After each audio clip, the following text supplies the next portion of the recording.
play a really important role in our ecosystems. They pollinate plants, they control pest insects, and they keep our ecosystems healthy. This is why it's so important for us to protect bats. But did you know there's one thing that makes bats really difficult to conserve, and that is their longevity. Hi, and welcome to Bite Sized Science you can sink your teeth into. My name is Mariëtte.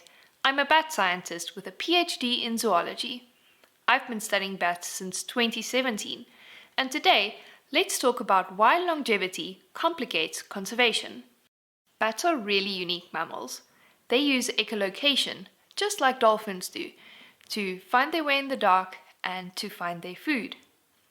Bats are also the only mammals capable of powered flight. Animals like flying squirrels can't actually fly, but rather glide from tree to tree, whereas bats have specialized wings made of skin stretched between their fingers. Bats are also really unique because for such a small size, they can live for a very long time. To put that in perspective, consider this. Your average house rat can only live 1 to 2 years if it's lucky. On the other hand, a bat can live for 20 to 40 years in the wild. The human equivalent is you being born, going to school, going to university, graduating, and then working a job. That means that bats can be part of an ecosystem for several decades, and while this is certainly remarkable, it does complicate conservation matters considerably.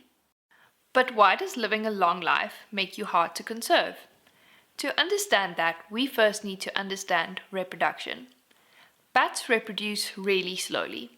They only have 1 to 2 pups or babies every year. On the other hand, rodents can have 5 to 12 pups every 6 weeks. What this means is that bat populations grow really slowly, whereas rodent populations can grow really quickly when individuals within the population are quickly replaced with new individuals. This term is called population turnover, and bats have a really slow population turnover, whereas rodents have a really rapid population turnover. What this means is that even though bats are small and their colonies might appear numerous, bats are actually more like elephants in terms of their population growth rather than rodents, because just like elephants, bats reproduce at low numbers and their population grows slowly.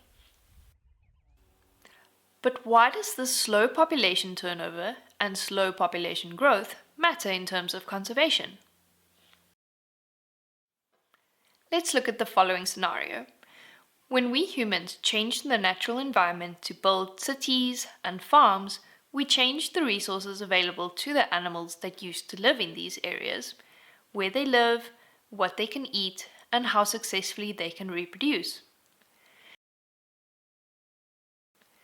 Because rodents have such a rapid population turnover, i.e., they can have so many babies in such a short amount of time, they can quickly adapt to these changes, even moving into our areas that we've made and living and thriving alongside us.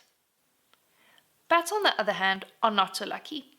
Because of their slow reproductive rate and slow population turnover, they cannot adapt as quickly to these rapidly changing environments. And although bats may continue to survive, it does affect their ability to have babies in the future. What this means is that their population in future might suffer, and this phenomenon is called extinction debt. Extinction debt refers to the delayed impact of environmental changes on species populations. Over their long lives, bats can face multiple threats like habitat destruction, pesticide poisoning, and climate change. Each threat they survive 1 year can return next year, and this means that their populations are continuously put under pressure. All of these pressures add up over time, and the debt accumulates, just like when you buy items at the store on credit without first paying off the previous items. At the end of the day, your bill is going to be huge. This is the same for bats. Every year, fewer bats will be able to successfully have and raise pups, and this affects the population turnover and the chances of the population's survival. This means that even though some bat populations might seem numerous now, they could face extinction in the future. Despite this, there are successful conservation actions underway. By reducing our dependence on pesticides, by protecting bat roosts and not disturbing them, and by restoring natural habitats, we can support bat conservation and bat populations. And there's something that you and I can do as well. By supporting local bat conservation initiatives and educating our communities about the importance of bats and their roles in our ecosystems, we contribute to bat conservation. Thank you so much for watching.